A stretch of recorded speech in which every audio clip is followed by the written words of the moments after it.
Жездем мені алғаш рет басқаша қараған күн есімде. Күнде тым ыстық, мен де тым жас едім. Аппақ көйлек киген сол күні. Күннің нұры терезеден түсіп тұрды. Көйлек жұқа еді, тым жұқа. Төменен кигенде көйлегім көкіректі толық жаппады. Жездем үндемеді, бірақ көз қараса мені жалаңаш тәнімді бүкіл ақтарып шыққандай болды. Ол күні әпкем түнгі аусымда қалған. Үйде екеуміз ғана едік. Мен ішкілік ішпеген, бірақ жүрегім мас еді. Жездем ваннадан енді шыққан, беліне оралған ғана сүлгі. Тамшы су иығынан баяу сырғап кеудесіне қарай түсті. Мен көзімді тайдыра алмадым. «Не болды, балдыз?» деді ол жымиып. Даусы салқын, бірақ көзі жалын еді. «Көйлек» дедім. «Иә, аппақ екен». Ол жақындады. Мен бір қадам шегіндім. Арамызда ешкім жоқ, ештеңе де жоқ, тек тынымсыз ауыр. «Осылай үнемі ашық жүресің бе?» деді. «Сіз ше, үнемі осылай жартылай жалаң жүресіз бе?» дедім. Кенет ол мені белімнен ұстап өзіне тартты.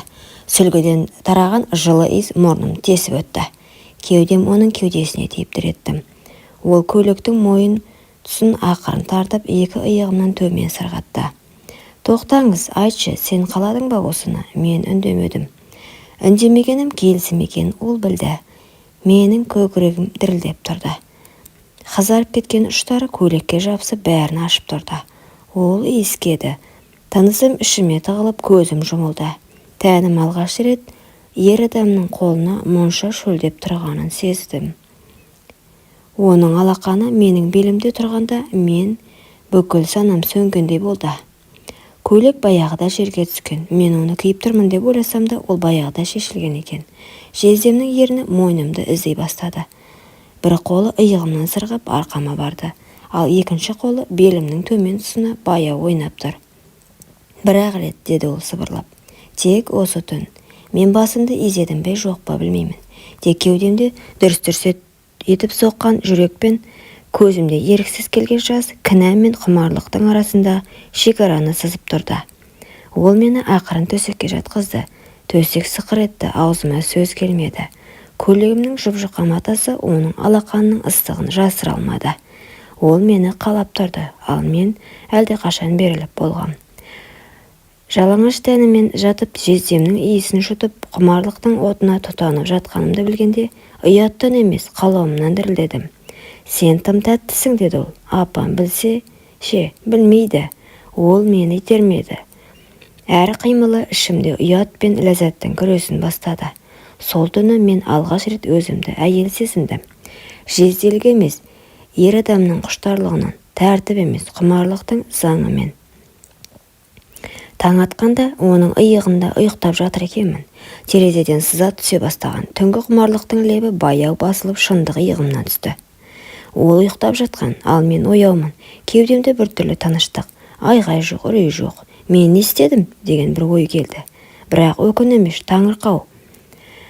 Мен өзімді жек көргім келді, бірақ жек көре алмадым. Ол менің жездем. Мен әпкемнің сіңлісімін.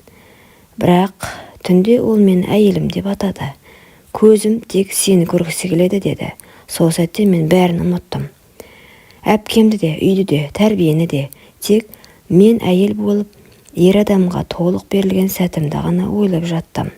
«Түнгісін айтқан сөздерің есіңде ме?» деді ол, ақырын иығынан түртіп. «Есімде» дедім. Бірақ шын айттым. Мен үндемедім. Аяғымда әлі де оның алақанының табы бар сияқты. Кеудемде оның демі, жанымда тыйым. Бірақ жүрегімде сол бір түнгі әйелдік бақыт қана қалды. Сол түннен кейін бәрі өзгеріп кетті. Бірақ тек мен үшін. Менің ішімде бір нәрсе сынып қалғандай болды, ал ол тек көзін тайдырып бұрынғыша жүре бастады. Таңғы ас үстінде жездем менен аулақ отырды. Әпкем риза болып езу тартып отыр. «Сіңілім, неге меңзеңсің, ұйықтамадың ба?» дейді. Мен жымидым. Жымиғанмен ішім өртеніп тұрды. Түнде мен оған тәнімді ғана емес, жанымды беріп қойғанымды енді ұқтым. Бірақ ол маған тек түннің құшағы керек болғандай. «Кешегі не нәрсе еді?» деді ол.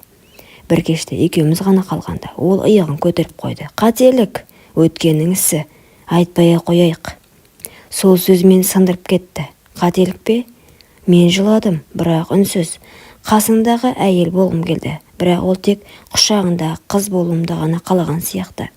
Жарайды, ендеше мен де ұмытармын дедім дірілдеп. Ұмыт, сол дұрыс болады. Бірақ мен ұмыта алмадым. Сол түні ғана өзімді толық әйел сезінген едім, ал бүгін жай ғана алданған сіңілі екенмін. Жездем мені ұмытып кеткен шығар деп ойладым. Күндер өтті, ол маған салқын.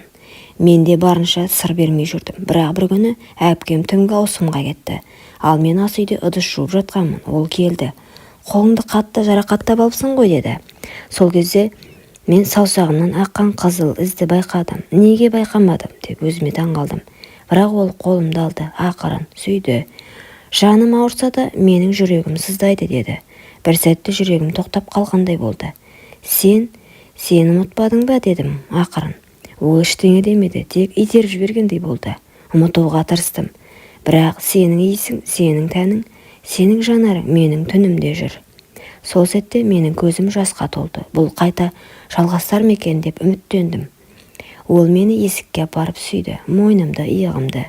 Сол сәтте мен өзімді енді ғана, жай ғана қыз емес, оның жасырын, бірақ жан сүйген әйелі сезіндім. Көйлек ішіндегі денем от болып жанып тұрды. Ол мені төсегін емес, үстел үстіне сүйреді. Және сол жерде бір кездері қателік деп атаған түннің жалғасы қайта басталды. Арада бірнеше ай өтті. Әпкемнің бетіне тіке қарай алмай жүрмін. Ішімде не болып жатқанын білсе де, ол мені тірідей көмер еді. Бірақ мен де тірі өлікке айналып бара жатқандаймын. Бүгін таңертең жүрегім айнып құсып жібердім. Басым айналып бір сәт еденге отыра кеттім. Әпкем уайымдап клиникаға алып барды. Аяғым ауыр, бірақ бұл ең қорқыныштысы емес. Мен баланың әкесі кім екенін нақты білген сияқтымын. Себебі соңғы рет ол менің жаныма түннің бір уағында келіп еді. Жанымда жатқан әпкемнің өзі түсінде бір нәрсе көріп аңырсып жатты, ал мен үнсіз көзімді жұмған күйде дірілдеп жатқанмын. Ол менің жаныма кіріп келгенде жүрегім дүрсілдеп кетті. Тыйым салынған, бірақ құмарлықпен боялған сол сәт менің есімді де еркімді де алып кетті. Ол мені үнсіз итеріп, жанымды езіп жатты. Мен қарсы келмедім, себебі мен мастықта жүргендей болдым. Бүгін кешке әпкем үстелінде отырғанда телефонына бір видео келді. Мен үстінен қарап қалдым. Жүрегім тоқтап қала жаздады. Бұл менің өз бөлмемде киімсіз жатқан кезім. Бұл не деді әпкем сыбырлап. Оның даусы дірілдеді. Көзі шытынап, ерін дір-дір етті. Мен үндемедім. Мен жылаған жоқпын. Тек үстімдегі көйлекке қарап, екі қолымды қысқан күйде тұра бердім. Ол кетті, артына да қарамады. Сол сәттен бастап ішімде бір өмір өсіп келеді. Бірақ бұл баланың әкесі кім екенін білемін. Әпкем мені кешіре ме?